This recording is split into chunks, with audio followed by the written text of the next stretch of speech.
ஒரு பெரிய அரங்கத்துல ஸ்பீச் கொடுக்கறதுக்காக ஒரு மேடை பேச்சாளர் வராரு. ஆனா அந்த அரங்கத்துல வழக்கத்துக்கு மாறா மக்கள் கூட்டம் இல்ல. இதனால ரொம்ப கோபமாகி தான் டிரைவரை கூப்பிட்டு, இந்த அரங்கத்துல நான் நினைச்ச அளவுக்கு கூட்டம் வரல, இங்க இருக்கிற 10 பேருக்காகலாம் என்னால பேச முடியாது, உடனே நீ வண்டி எடு, நம்ம வீட்டுக்கு கிளம்பலாம் அப்படின்னு சொல்றாரு. டிரைவர் சொல்றாரு, ஐயா, உங்களை எதிர்த்து பேசுறதுக்காக என்னை மன்னிச்சிடுங்க. எனக்கு 3 குழந்தைங்க இருக்காங்க. 3 பேரும் அசதியில வந்து பசின்னு கேட்டா நான் 3 பேருக்கும் ஒன்னாதான் சாப்பாடு போடுவேன். இதே ஒரே ஒரு பிள்ளை வந்து பசிக்குதுன்னு கேட்டாலும் நான் சாப்பாடு கொடுப்பேன் அப்படின்னு சொல்றாரு. இதை கேட்ட மேடை பேச்சாளர் என்ன பதில் சொல்றதுனே தெரியாம திகைச்சு போய் நிக்கிறாரு. தான் பண்ணது தப்புன்னு உணர்ந்து திரும்பி மேடைக்கு போறாரு. அந்த அரங்கத்துல இருக்கிறது 10 பேரா இருந்தாலும் அவர் சொல்ல வந்த கருத்தை அவ்வளவு அழகா தெளிவா எடுத்துரைக்கிறாரு.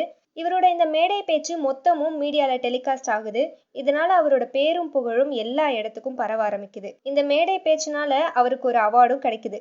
எந்த ஒரு ஆப்பர்ச்சுனிட்டியுமே அலட்சியமா நினைச்சு மிஸ் பண்ணிட்டோம்னா நமக்கு கிடைக்க வேண்டிய அங்கீகாரம் கிடைக்காமலே போகிறதுக்கு கூட வாய்ப்பு இருக்கு. கொஞ்சம் யோசிச்சு பார்த்தா, கரெக்டான நேரத்துல அறிவுரை சொல்ல அந்த டிரைவர் இல்லாம போயிருந்தாலோ, இல்ல 10 பேருக்காக நான் பேசி என்ன பெருசா நடக்க போகுது அப்படின்னு அந்த மேடை பேச்சாளர் நினைச்சிருந்தாலோ, அவருக்கு கிடைக்க வேண்டிய அங்கீகாரம் கிடைக்காமலே போயிருக்கும்.